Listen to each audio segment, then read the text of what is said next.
Okay, hi everybody. Worked out a few techniques that might save you some time and some teeth gnashing. So we're going to start in Blender as usual, and we're going to hit, I think I can turn on my screencast keys so you can see what's going on here. There we go. So I'm going to hit the X key and delete the cube. I don't need it. I also don't need the camera, so I'm going to delete that, and I don't need the light. I just have a blank slate, and I'm going to hit the 7 key to go into top orthogonal, and then I'm going to go up to my GIS and Web Geodata and get my base map and Google Satellite, and that's where you won't see the screencast keys. When I hit G for go to, it doesn't show up, and here I'm going to just use Patel College as an example here, because we do want to model that too. Wonder what Patel College of Global Sustainability Tampa. Let's see if that gets us anything from Google. So go up to about 20 for the zoom, and let's see if it does anything. It doesn't seem to. No location found. Okay, so what about if we go to USF Tampa? Oh, let's try that. Let's see USF Tampa. Okay, so say okay. Oops, I went to 0 zoom, and that didn't help, so I'll do it again. Go to USF Tampa, and I'll also say Florida, and the zoom level at 20. Let's see what that does. It's building it. Okay, so there we are, USF Tampa. Give it a second to reload, and let's get down to the Patel building, because that's the place that we're interested in, which is down here.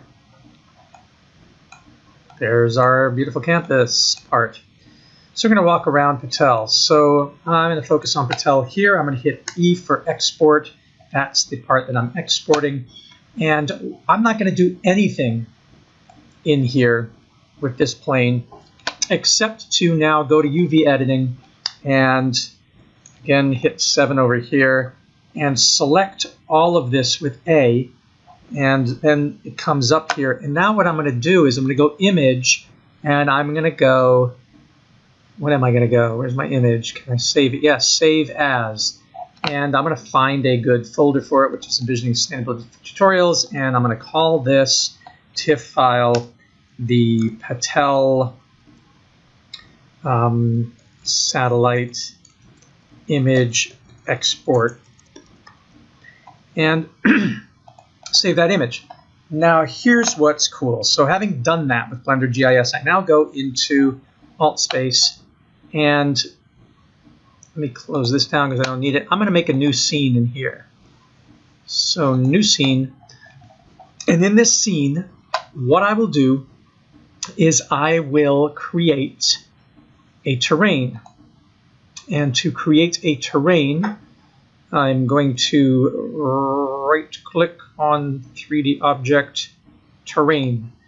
And a terrain is going to appear. Boom, there's the terrain. And for that terrain, I'm going to give it a texture. And the texture that I'm going to give it, I'm going to go into the terrain editor and go to Paint. And I'm going to go to Edit Textures and say Add Texture. And then I'm going to select the texture. And I haven't brought it in yet, so it's not going to do me much good. I have TH Textures here. So you see I have created a folder for myself, TH Textures, and I'm going to add a texture. I'm going to import a new asset, and I'm going to find where I put it, and it should be here, Patel Satellite Image Export, and there is that Patel texture. So I'm going to select that texture just by dragging it down onto there. I don't have a normal for that yet. And I'm going to add that in. And now look at how yicky it looks. It's like a bazillion Patels. Whoa! Because it's got something on it called tiling.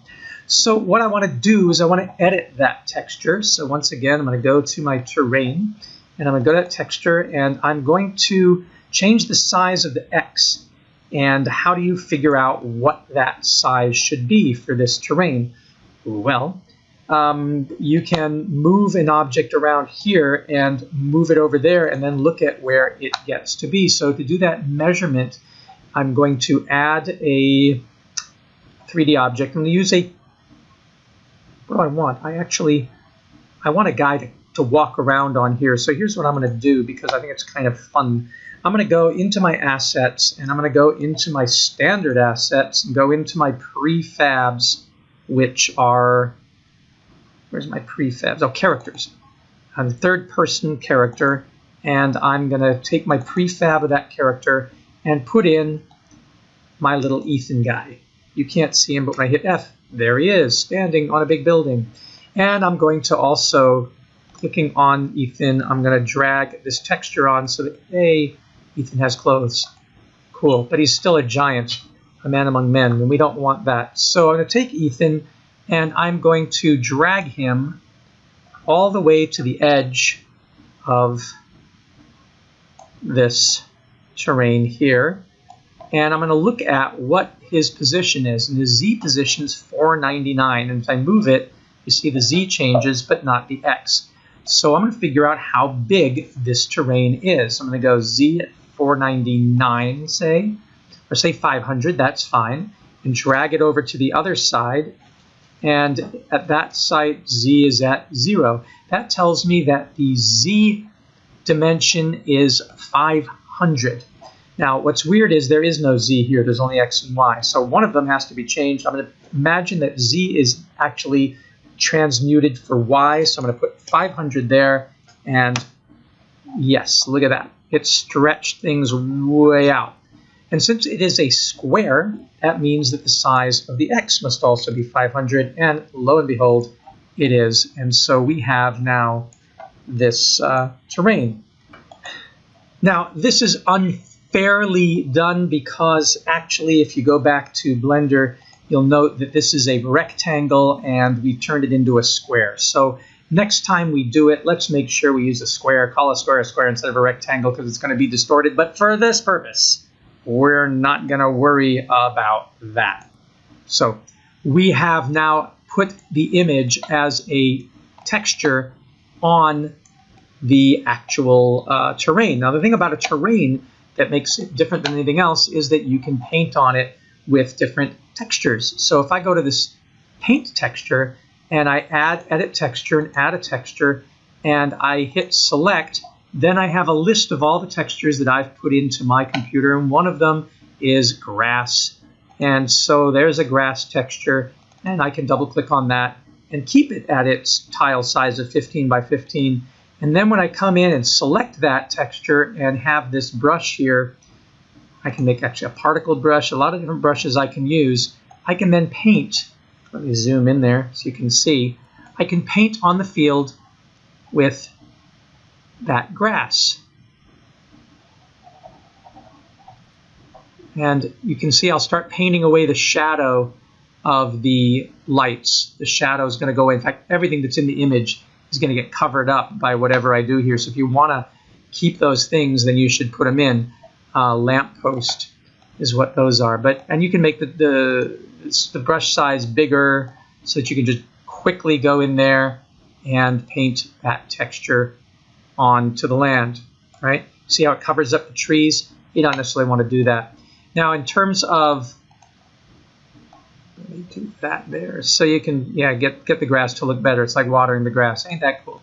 All right, the other thing you can do with this texture thing is you can put trees in where those trees are by clicking on the tree and then edit trees and then add tree. It says assign a tree. I click on the information. I go down to where my trees are. I have one there. I don't know if that's the right tree, but it's going to be the tree I'm going to use for now.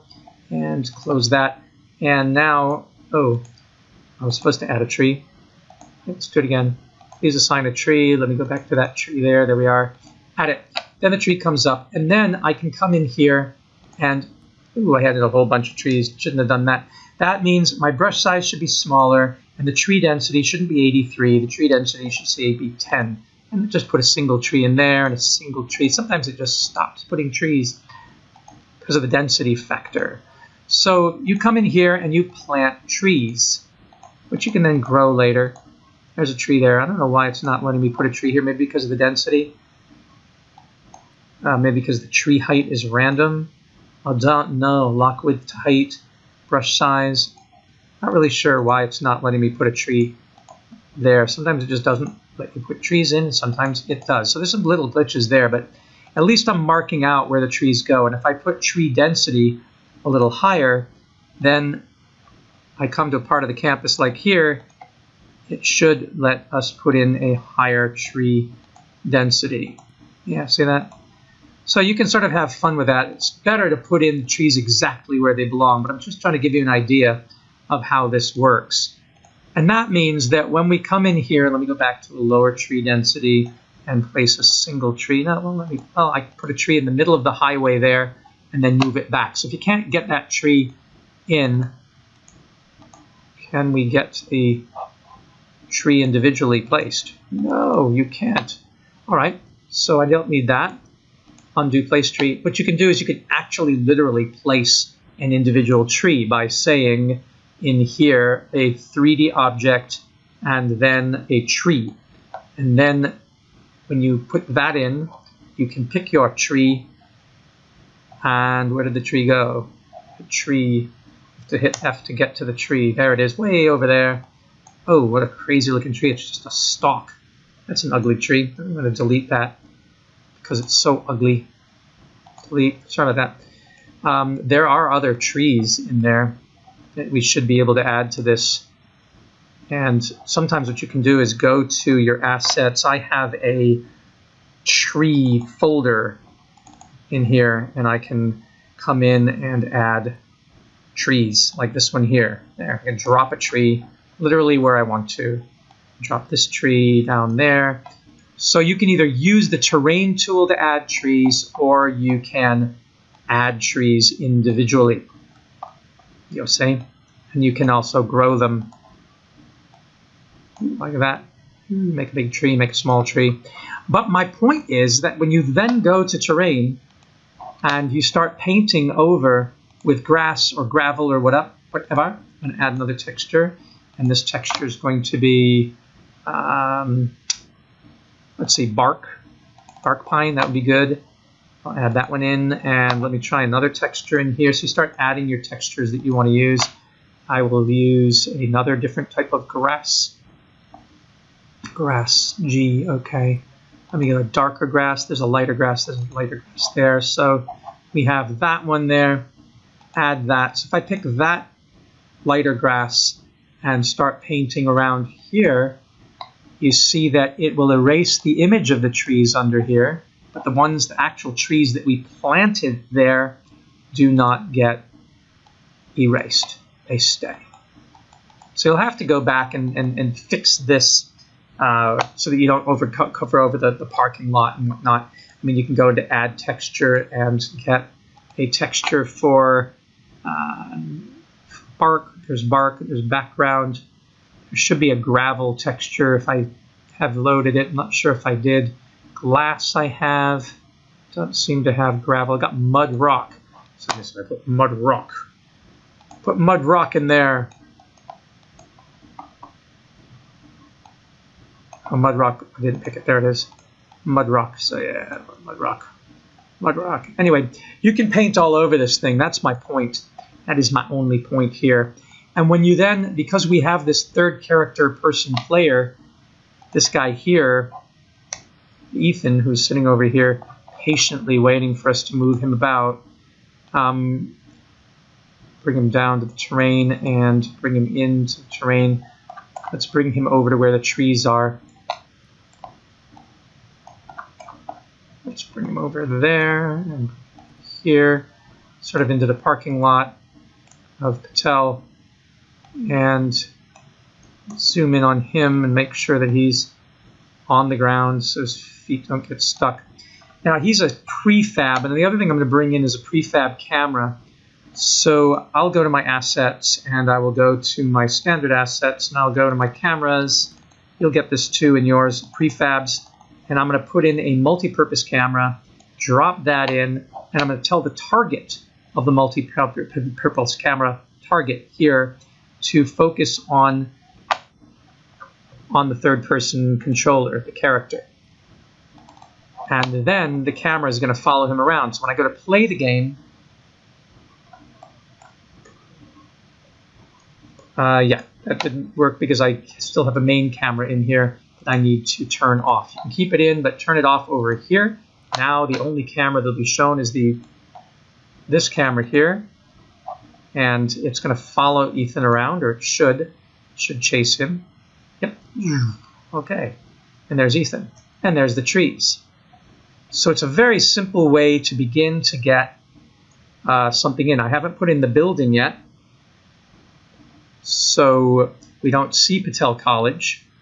So to do that, that's where you would use Blender if you wanted to make a building, and we will be using Blender for that. But sometimes you can find basic buildings. But here's the case where you go into Blender and you say, yeah, great, I want to make a building. And you go to your Add Mesh tool, which is, whoopsie, I need to get into modeling. Yep. Then from modeling, I need to be in, hey, where's my Google satellite map image? It's not there. Really weird. What happened? What happened? There it is, in layout. All right, so I'm going to go and in modeling, you want to be in layout, and I'm going to go here and I'm going to add a mesh, which will be a plane, and the plane's way up there. Bring it down with the G key to there. Scale that plane up and bring it here. Rotate that plane over like that. Bring it over there. Rotate it a little bit more so that you have this scaled like that, maybe a little bit more rotation. Now I'm going to go into the edit mode. I'm going to click off of it and select these two vertices and hit extrude, but I'm going to extrude them out to, let's go to there. Then I'm going to hit E for extrude again. I'm going to extrude out to here. Then I'm going to select this vertex and this vertex and hit extrude and go down to there. Then I'm going to hit this vertex and this vertex and this vertex. No, I'm not going to do that. I'm going to, what am I going to do? I want to put another vertex in there. So I'm going to go to the knife key, the loop cut, and I'm going to make a cut like this. And I'm going to make a cut like this. And I'm going to go back and select now this one here and move this like that. And then I'm going to go here. I'm probably the worst modeler you'll ever meet. And I'm going to hit extrude there and extrude this up to here. And then extrude it and rotate it. Whoa, that count. Extrude it to there.